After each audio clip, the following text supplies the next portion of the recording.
Bueno, vamos con lo anunciado. Ya está aquí con nosotros el ministro Juan José Santibáñez, censurado el día de hoy en el Congreso de la República. ¿Cómo está? Gracias, buenas noches, gracias por estar aquí. Buenas noches, gracias por la invitación. Bueno, ¿dónde, para empezar? Cuénteme un poco a los entretelones de aquello que no hemos visto. ¿Dónde y con quién recibió la noticia de la censura? Bueno, a ver, yo estaba justamente en Palacio de Gobierno despachando con la señora presidenta lo que iba a ser la reunión justamente que se iba a tener el día de hoy en el tema de seguridad. Y recibimos la información o la decisión que había tomado el Congreso de la República con respecto a esta censura. Yo la recibí con total normalidad. Entiendo que esto es parte del juego democrático.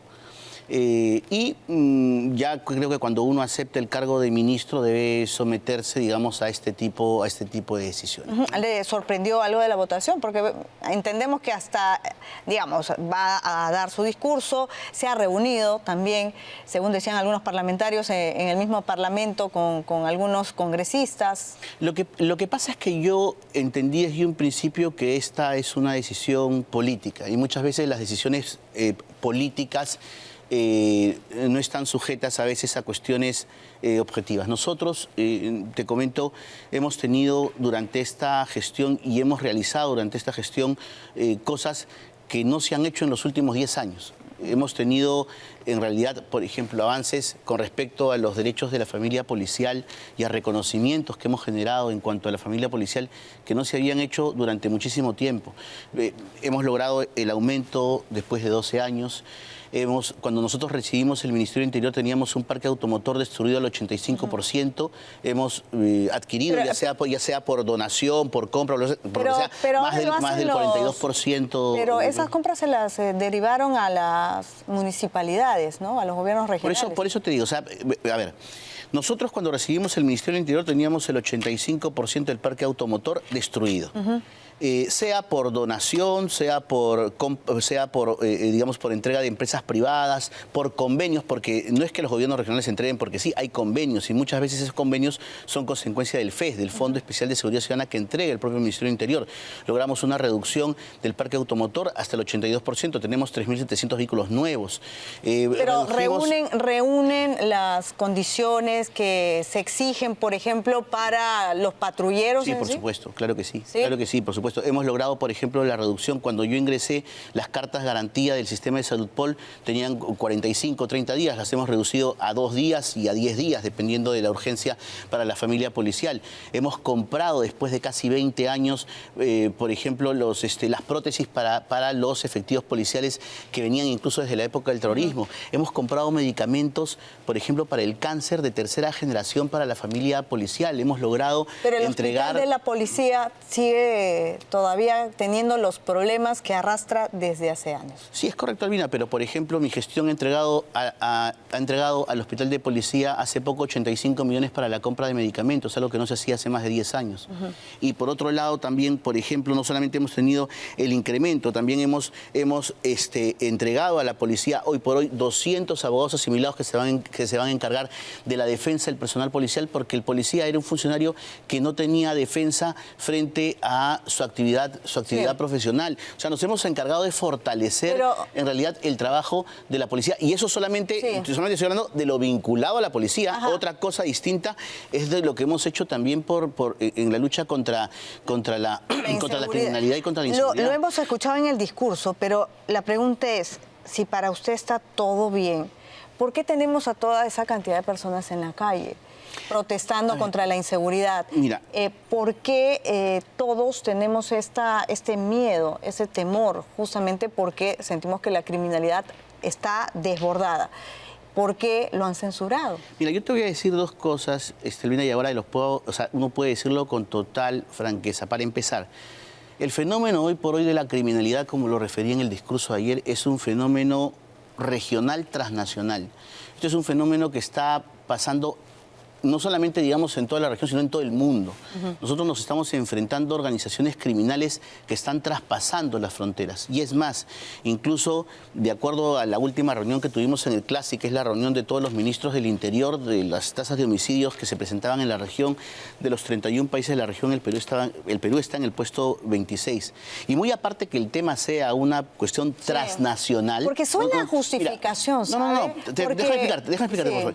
Y aparte que sea un tema transnacional, fíjate, los dos países que más han luchado contra este tema, por poner un ejemplo, El Salvador, ¿correcto? El Salvador, y Nueva York, los Estados Unidos, tomaron dos decisiones importantes. Porque todo el mundo dice, hay que ser como El Salvador, hay que tomar decisiones como Bukele. Hay que hacer algo, es ya, lo que correcto, se dice. pero ¿qué hizo Bukele? Intervino el sistema judicial. Lo que hizo fue intervenir la Fiscalía, porque sabía que el sistema de justicia, o sea, la policía y la Fuerza Armada, no podía trabajar si tenía una fiscalía que liberaba delincuentes. Vamos a hablar... ¿Qué hizo Giuliani cuando entró como alcalde de Nueva York? Hizo absolutamente lo mismo. Vamos a hablar de la fiscalía, pero no quiero perderme en este punto, porque suena justificación el tema de culpar a la migración, que algo hay de razón, pero ¿cuál es su responsabilidad? O sea, ¿usted tiene algún mea culpa de la situación en la que estamos? Usted ha estado 309 días en el Lo que pasa es que no es una justificación, mira. O sea, es una realidad. O sea, y es una realidad que puede verse y que probablemente la población muchas veces no conozca. O sea, mira, el día de ayer antes de ayer, fue sentenciado, fue enviado a prisión preventiva el Chucho. El Chucho es un gatillero, es un sicario que forma parte de la organización del Monstruo. Y el Chucho había sido detenido 3 veces por la policía. Las 2 veces anteriores, ¿cuándo fue? En octubre del 2024. Sí, entiendo. Entonces, a la tercera vez, sí, sí que la Fiscalía lo capturó. Que usted, y las 2 veces anteriores, ¿quién lo liberó? La Fiscalía. Entiendo que usted apunta y perfila a la Fiscalía. Vamos a hablar de la Fiscalía, porque hay para hablar de todo, pero quiero que el tiempo me alcance. Solamente para precisar en este punto. Entonces, usted no tiene ninguna responsabilidad, no hay un mea culpa de la situación en la que estamos, del desborde en la inseguridad en la que estamos. Nosotros, Albina, y te repito una vez más, nosotros hemos hecho absolutamente todo el esfuerzo con lo que teníamos. Entiendo. Con lo que teníamos. Sí. Cuando yo ingresé como ministro teníamos una policía absolutamente destrozada. Sí, pero me desvía la pregunta. Es que lo que pasa es que tú tienes que saber cómo es que yo recibí la policía. Sí, todos lo entendemos. Correcto. ¿Y qué cosa es lo que estoy dejando? Pero mire, porque ese es el tema. Entonces, la cuestión es que la gente sepa, y justamente el que me va a suceder, ¿qué cosa es lo que va a encontrar? Mira, teníamos una policía que tiene 40 años sin recibir un solo armamento y en 20 días ya va a llegar los nuevos armamentos que hemos adquirido. Entonces la policía va a tener... Me gustaría que me envíe ese proceso de compra porque hasta donde entendía todavía no tenía. Pero a ver, si ustedes ya tienen el diagnóstico, porque he leído todo el discurso que dio ayer también, si ustedes tenían que la extorsión no es el principal problema hoy por hoy, ¿qué es lo más contundente que han hecho? ¿O por qué no han hecho nada contundente desde su gestión para erradicar justamente el problema de acuerdo al diagnóstico que habían hecho? No es que nosotros no hayamos hecho nada. La Policía Nacional, lo más contundente. La Policía Nacional, el estado de emergencia. La Policía Nacional del Perú lo que ha hecho, y ese es el trabajo que yo tengo que agradecer a cada policía, es que ha salido a trabajar, a detener con sus equipos operativos, generando justamente detenciones de organizaciones criminales todos los días. El día de hoy, por ejemplo, se ha atacado 2 organizaciones criminales dedicadas a la extorsión y que la policía hoy por hoy está poniendo a disposición del Ministerio Público. Pero mire lo que todos los días Pero mire lo que le dice la fiscal de la Nación. La fiscal de la Nación ha dicho que muchas de estas detenciones no han sido fundamentadas y de manera correcta y que incluso hubo casos de detenciones arbitrarias. Entonces, ministro, ¿quién miente? Mira, yo el día de ayer he dispuesto a la Policía Nacional que en los próximos días publique, o sea, haga público las más de 90.000 detenciones que yo informé el día de ayer y los ponga en la plataforma de la policía para que todos los ciudadanos sepan a quién se detuvo, por qué razón, incluso la prensa. Pero ustedes en algún momento denunciaron a estos fiscales que habían puesto en libertad a estos delincuentes que habían capturado. Sí, por ejemplo, en el caso de Piura... ¿Existen denuncias? Sí, existen denuncias. Por ejemplo, en el caso de Piura, el general que está a cargo de la región ha denunciado a 5 de los fiscales porque dieron libertad a delincuentes que detuvieron. En el caso de Lima Norte, el general Lozada, cuando estuvo a cargo, también denunció a 2 fiscales que liberaron delincuentes. En el caso de la región Lima, el general Felipe también ha denunciado generales. En el caso de Arequipa, el general también ha denunciado también fiscales. En el caso de Ica, cuando estaba el general... eso sí está documentado, está porque usted sabe que absolutamente, sin denuncia siguen siendo excusas. Está absolutamente documentado. Es más, el general, por ejemplo, el general Manuel Vidarte, que hoy está en la región, que hoy está en tránsito, y cuando estaba en Ica, denunció también a los fiscales que liberaron delincuentes. ¿Por qué? Porque la instrucción que se dio el año pasado, cuando yo tuve la primera Recopol, fue que general que tomara conocimiento de fiscales que liberara delincuentes, inmediatamente procediera a la denuncia. Claro. Y esos fiscales, todos ellos están denunciados. Porque también un poco que se deja el sinsabor o por ahí la información suelta de que, claro, con tantos operativos, de repente podrían hasta haberse inflado cifras, ¿no? Para aparentar de que todo iba bien. Por eso es que justamente la disposición que se ha dado es que todo esto se haga público para que la población pueda entrar y ver los nombres, confirmar y hacer todo de manera transparente. Incluso también por eso es que la señora Presidenta el día de hoy nos ha ordenado que alcancemos todas las denuncias que hemos formulado contra los fiscales y vamos a hacer públicos las denuncias y los nombres de los fiscales que hemos denunciado por los casos concretos de liberación de delincuentes. ¿Y con qué cifras han estado trabajando, ministro? Porque yo lo he escuchado, usted ningunea al Numbeo, ningunea al SINADEF. A SINADEF también. Numbeo es una plataforma que pero cuando dieron que no el Perú, pero el Perú estaba en el puesto 10, eran 450 personas que habían opinado, por favor. Pero no es oficial, pero por sí favor. te da un margen de percepción. Ya. Adivina, 450 personas, por favor. El SINADEF tampoco. No hablamos. Pero usted tampoco. Para tal caso, mejor pero usted mejor vayamos tampoco, pues mire, tampoco cree en el SINADEF, pues, ministro. ¿Con qué cifras entonces ha estado trabajando? No, como bien lo dijo. SINADEF es del gobierno, ¿no? No, como bien lo dijo. Y las cifras de la policía arrojan casi por ahí nomás lo que dice el SINADEF. No, como bien lo dijo el comandante general en diversas entrevistas cuando las ha concedido, nosotros trabajamos con el sistema CITPOL, ¿no? Que es el sistema justamente de la Policía Nacional. Podían haber algunas diferencias o no, pero ese finalmente pero el sistema de cifras con las que trabajamos. Son cercanas a lo que arrojaba SINADEF. Mire, hasta ayer, a nivel nacional, 1.936 homicidios. Correcto. En lo que va del 2025. Correcto. Más de 1.900 en su gestión. Correcto, sí, efectivamente. Y es más, incluso, y como lo dije ayer en el discurso, definitivamente nosotros tenemos que lamentar el fallecimiento de cada peruano. Había hecho mención incluso del fallecimiento del cantante de esta orquesta. Pero, y te voy a hacer absolutamente claro, lógicamente el fallecimiento de este señor que nos da muchísima pena, que es el que se ha hecho público, es el que causó bastante indignación. Pero yo, por ejemplo, no he visto que nadie se indigne cuando nos matan policías. Y hace 2 semanas nos mataron a 2 policías de 25 y de 23 años, en las mismas fechas. Nadie se indignó, ningún medio de comunicación fue al velorio. ¿Usted está comparando un caso con otro? No estoy comparando, pero ¿sabes qué? Pero yo la indignación sí, la indignación es la misma. Lo que pasa es que yo sí me preocupo así. ¿Y por qué ningún medio de comunicación fue a cubrir ese velorio? Sí, vamos. No estuvieron ahí? Sí, vamos a los velorios. No fueron. Sí, vamos. Pero no se trata de comparar. No se trata de decir, mira, este sí, este no. Finalmente yo le digo algo.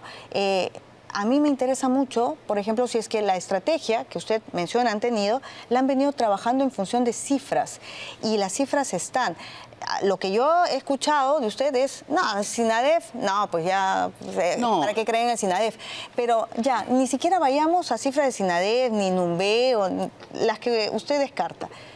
¿Cómo nos puede decir a todos los que caminamos, a todos los que vivimos día a día la inseguridad, que no está desbordada? No, yo no he dicho eso, Albina. O que los datos son falsos. Tampoco. Los datos que revela SINADEF o que revela Numbeo más o menos se aproxima a lo que estamos sintiendo y pasando. A ver, yo no he dicho que los datos de SINADEP sean falsos. No, ¿No? no partamos mire, de ahí. por acá tengo yo lo que he dicho y he sostenido es que nosotros desde la Policía Nacional dice, no obstante, tal como lo mire, el ministro del Interior, Juan José Santibáñez, esto usted lo declaró para el 17 de enero del 2025.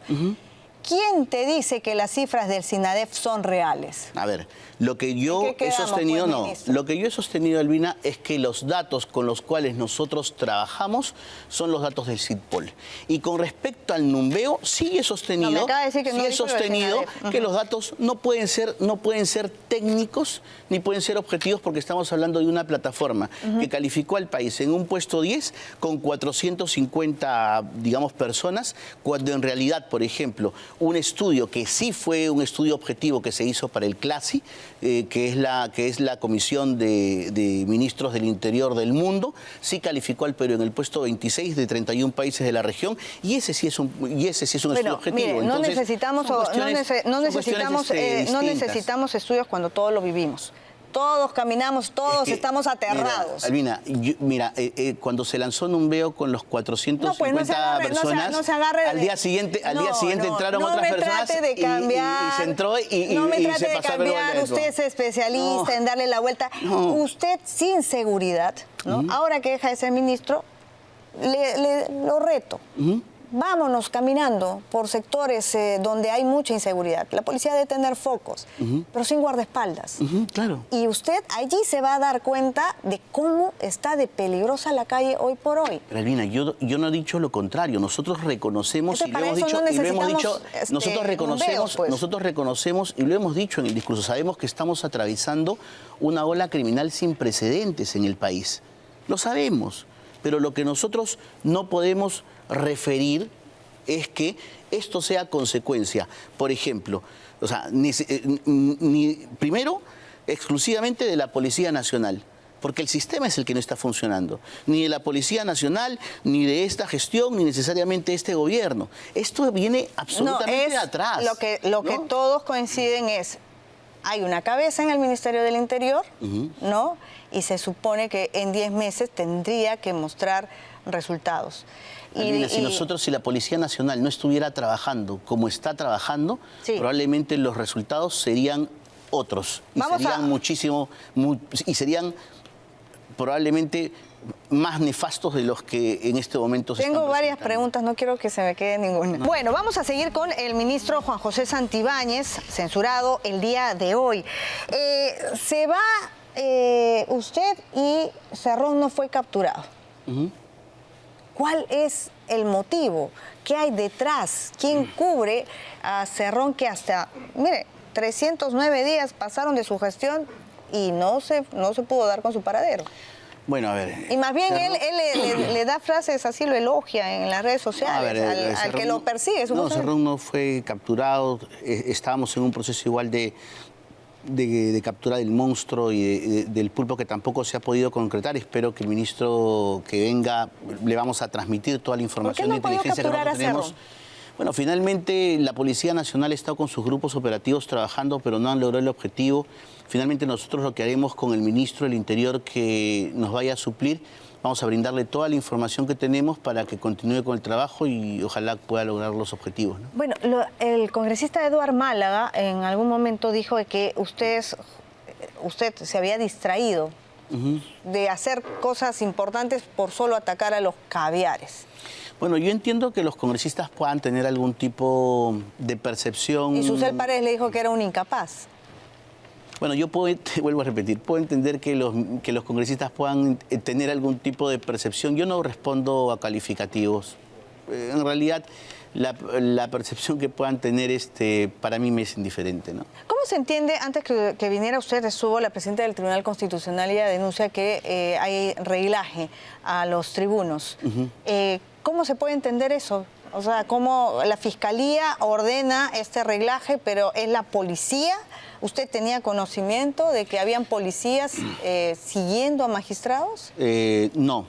Ahora, recuerda que hay antecedentes, los cuellos blancos es un antecedente de eso. Yo creo que Rocío Sánchez. Yo creo que es un tema que tendría que investigarse a profundidad porque... O sea, quiere decir que esto no ha pasado por la policía. No, esto no ha pasado por la policía y recuerda que hay antecedentes penosos, como el caso, por ejemplo, de los cuellos blancos, en donde sin mandato judicial hubo unos seguimientos a magistrados supremos, y yo creo que es una denuncia que no debe pasar por alto, por el contrario, debe investigarse, porque yo no la desecharía, ¿no? Porque ya creo que existen malas prácticas por parte del Ministerio Público que tendrían que significar una advertencia, ¿no? Ahora, ¿cuáles, por ejemplo? El caso Cuellos Blancos, por ejemplo. Ahora, usted también ha hablado de bandas criminales enquistadas en la policía. Sí, correcto. ¿No? Dígame exactamente cuántos policías han sido identificados como parte de redes criminales y cuántos han sido expulsados de la policía. Bueno, lo que pasa es que nosotros con la Comandancia General aproximadamente hemos estimado un aproximado de 13% de efectivos policiales que estarían involucrados, no necesariamente participando directamente, sino que tienen algún tipo de relación. Te vuelvo a repetir, no necesariamente de pertenencia, sino de vinculación. Usted dijo enquistada. De vinculación con algunas organizaciones criminales. Por ejemplo, por mencionarte un caso, tuvimos un caso en Trujillo en donde se practicó la detención de una organización criminal, y cuando se allanó la casa de la persona que iba a ser capturada, resulta que esta persona cohabitaba con 2 efectivos policiales que eran sus roommates, que eran sus primos hermanos. Entonces, estos efectivos no necesariamente pertenecen a la organización criminal, sino que hay una vinculación. Entonces, no quiero distraerme en eso. Entonces, usted me dice, del total de policías... 13% aproximadamente hemos determinado con la Comandancia General de la Policía. ¿Policías vinculados a organizaciones criminales? Sí, es correcto. Bueno, y esa podría ser también una de las razones por las que no capturan al monstruo. Lo que sucede... ¿No? Acá había un policía que había denunciado al comandante Francisco Rivadeneira que había filtraciones de la policía. Lo que sucede es que ahí, por ejemplo, en ese caso nosotros tenemos serias dudas porque, por ejemplo, no existe ninguna nota de agente, ni tampoco existe ningún documento que pueda dar fe de lo manifestado por el comandante, ¿no? Bueno, ¿y ahora qué va a hacer? ¿Se queda en el gobierno? ¿Qué le ha ofrecido la presidenta Boluarte? No, yo por lo pronto te comento, quiero volver porque extraño mucho mi actividad académica. Yo, como no sé si sepas, yo he sido asesor de 5 policías en Latinoamérica, soy autor de más de 5 libros, soy profesor universitario. Quiero retornar, estoy por concluir mi 6º libro incluso para una editorial extranjera. En la parte académica, porque también se lo cuestionaba mucho por la defensa que hacía de algunos policías delincuentes. Sí, pero como ya lo estableció la Corte Interamericana de Derechos Humanos, a un abogado no se le puede calificar. No, le estoy preguntando si va a volver a esa actividad. A un abogado no se le puede calificar por las defensas que hace un abogado. Le estoy preguntando, ¿usted va a regresar a esa labor también? No, por lo pronto no. Por lo pronto lo que voy a hacer es retornar a mi actividad académica, ¿no? Que es una actividad que... O sea, ¿no lo vamos a ver en algún viceministerio, en el gabinete de asesores, en la embajada? ¿No se va a ir del país? No, yo lo que quiero es retornar, como te digo, a mi actividad académica, que es una actividad que extraño bastante. Quiero concluir mi próximo libro y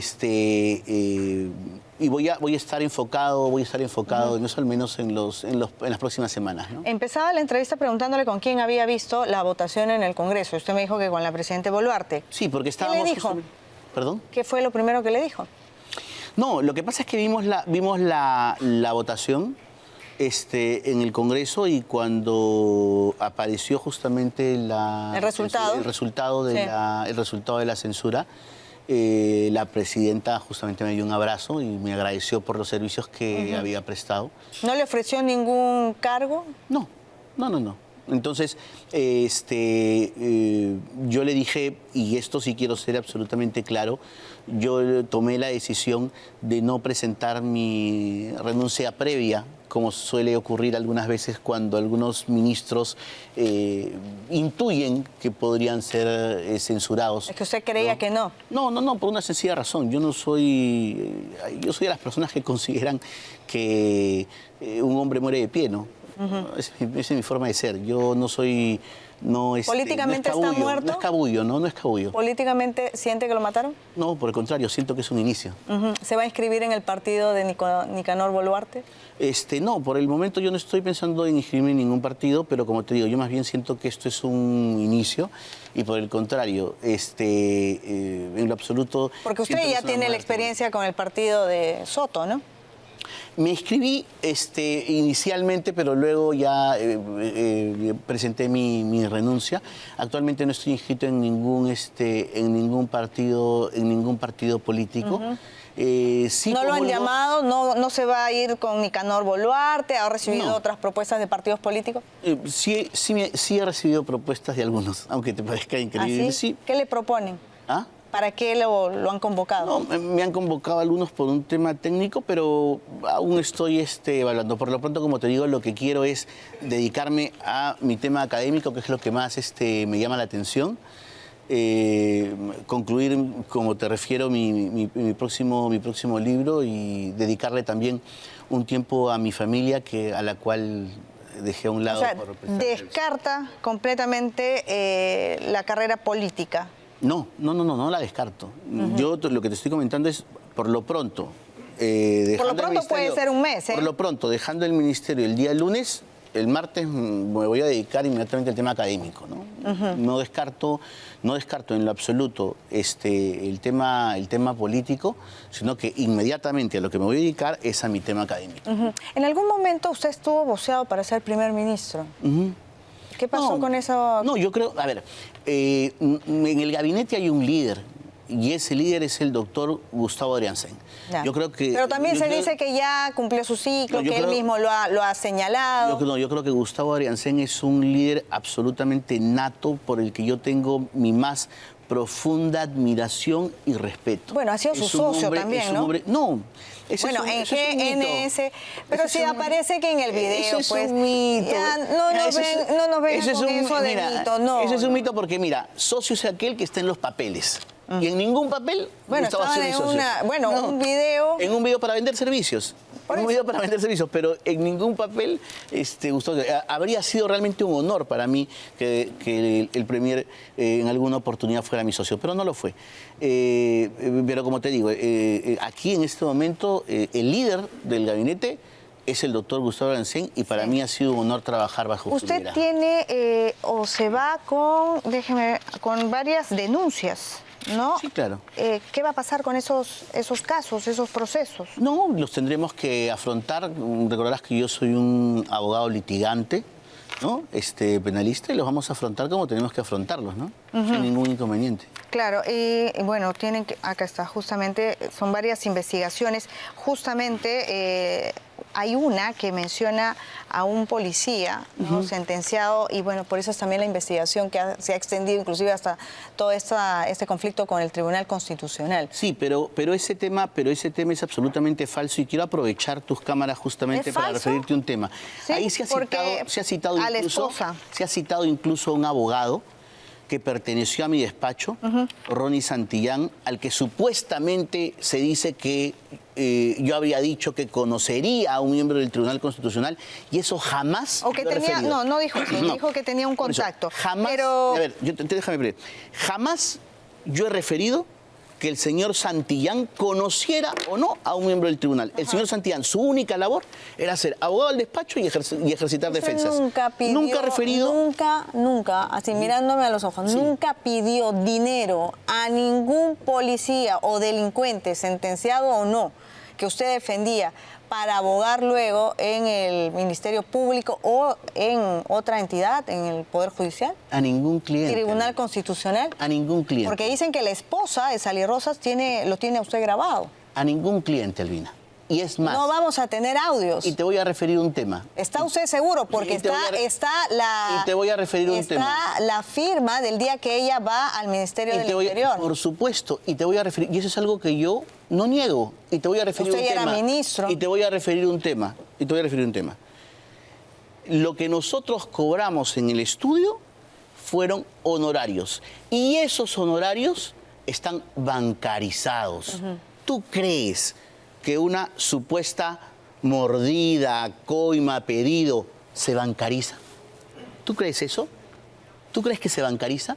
No se bancariza. Bueno, lo vamos- que se bancariza son honorarios. No y van a ver- eso está bancarizado. No vamos a tener audios entonces, porque se sabe En que todo ella lo caso, grabó. ¿no? Por eso, en todo caso, que lo demuestre que lo Porque acrediten. no hubo resultados. Claro, ella lo que de alguna manera buscaba era respuestas porque le había dado un pago. ¿De honorarios? El Tribunal Constitucional declara infundado, entonces va porque no le contestaba el teléfono. Por eso, que en todo caso... Y lleva el celular. Por eso, en todo caso, que lo demuestre, que lo acrediten y como te digo, pero aquí lo que yo quiero salvar es, por ejemplo, la integridad de este joven abogado que trabajaba conmigo, que ha sido referido y citado, que en lo absoluto tiene nada que ver con este inconveniente y desde ya quiero, te refiero una vez más, salvar su integridad porque ha sido injustamente citado. Siempre me llamó la atención el hecho de que usted, por ejemplo, entregara un celular reseteado al Ministerio Público, que... Y lo informé, y lo informé. Cuando lo entregué, se informó que este celular, a ver, y quiero corregirte ahí, porque no es que el celular estaba reseteado. A mí el Ministerio Público me pide el celular que yo había utilizado en la fecha de mayo del 2025. Y yo le informo al Ministerio Público que el celular que yo había utilizado en mayo del 2025 era un iPhone 15 y que yo actualmente ya no tenía ese iPhone 15, tenía el iPhone 2016 con un chip digital. Y yo entregué el iPhone 2015, pero yo tenía el iPhone 2016, pues. Pero o sea, sin nada, cuando yo entro a mi iCloud... Pero usted es abogado, usted sabe que eso es como ganar tiempo también. Porque, no es ganar tiempo. Porque ¿qué pasa luego? Que esto, la Fiscalía lo puede interpretar como una obstrucción a la justicia. En lo absoluto, porque existen dos sentencias, una sentencia del Tribunal Constitucional. Pero a lo que voy es, usted hace eso, ¿no? La Fiscalía encuentra que usted entrega un celular sin nada, pero luego de eso lo allanan. Entonces, claro, usted dice, no, es que esto es arbitrario, y puede ser, pero el Ministerio Público también puede pensar que usted no quiere colaborar con la justicia. A ver, existen dos sentencias, una de la Corte Suprema de la República y una del Tribunal Constitucional, que establecen claramente que existen justamente el derecho a la no autoincriminación, y en este caso no existe obligación por parte de una persona. Yo sé, pero en términos del cargo que usted tiene o tenía, ¿no? Se supone que la transparencia, y ustedes siempre decían que hay voluntad para colaborar y todo. Y hoy, por ejemplo, también hay la otra versión de que su ex asistente, ¿no? Aunque un testigo protegido, ya se mete un poco en la intimidad, pero lo cierto es que es una persona que trabajó con usted, que se ha ido del país. No está en el país y aparentemente usted le entregó también algunos equipos. ¿Usted le ha entregado iPad, algún celular a ella? Para empezar, primero, yo no sabía que se había ido del país, yo me enteré hace 2 días que me entrevistaron. Primero. ¿No sabía que se había ido del país? No, porque no tengo comunicación. Primero, si yo digo que tú tenías un celular o que tenías un equipo, ¿qué es lo primero que tienes que acreditar legalmente? La preexistencia del equipo. Cuando la Fiscalía ha acreditado como acto corroborativo previo la preexistencia de un iPad.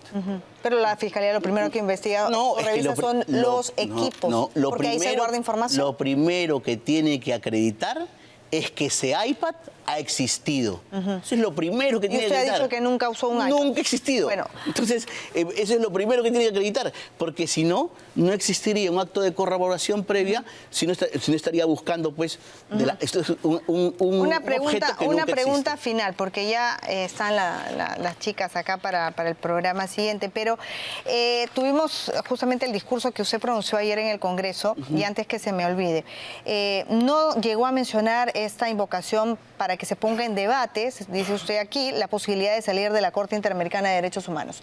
¿Esto estaba conversado? ¿Usted no tuvo tiempo de decirlo, pero ya es un acuerdo de gobierno? No, justamente, bueno, en realidad en el discurso no se alcanzó por el tiempo cortísimo que se dio, no se alcanzó a decir que una de las propuestas de mi despacho era acudir al Consejo de Ministros para proponer como sector interior discutir inicialmente dentro del Consejo una propuesta del sector de renunciar parcialmente a la Corte Interamericana de Derechos Humanos y luego proponerlo al Congreso de la República. Entonces, ese espacio no se pudo exponer porque finalmente el tiempo fue sumamente corto. Pero ¿esto fue una iniciativa suya o ya venía conversado con la presidenta? No, fue una propuesta nuestra que finalmente no se pudo exponer. Ajá. Sí. Bueno, vamos a ver qué pasa. Usted me ha dicho que no lo vamos a ver en ninguna embajada, que se va a quedar aquí en el Perú.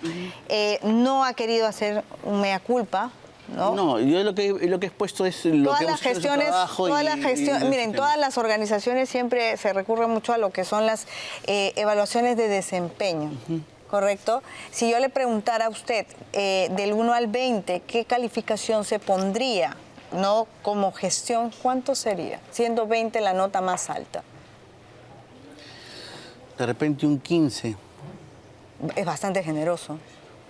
Bueno, si conocieras Bueno, todo ni lo que hemos ni hecho. su aprobación llega a esa nota. Bueno, yo nunca trabajé en base a mi aprobación y no conozco ningún ministro del Interior que haya salido de la cartera Hacienda Pero Popular. su desaprobación ahora está en la calle. Por eso te digo, pero yo nunca trabajé en base a la desaprobación y no conozco ningún ministro que haya salido de la cartera Hacienda Popular. Pero la diferencia está que hoy la población está en las calles. Por eso te vuelvo a repetir. Y que la inseguridad es algo que nos marca mucho, ¿no? Y que bueno, uno de repente espera más en una gestión, ¿no? Finalmente yo creo que pronto se conocerán todos los logros que nosotros tuvimos y que no fueron quizás oportunamente comunicados. Le agradezco mucho, le agradezco. Seguramente vamos a tener novedades de usted y gracias por haber tenido la diferencia de venir aquí a Milagros Entrevista.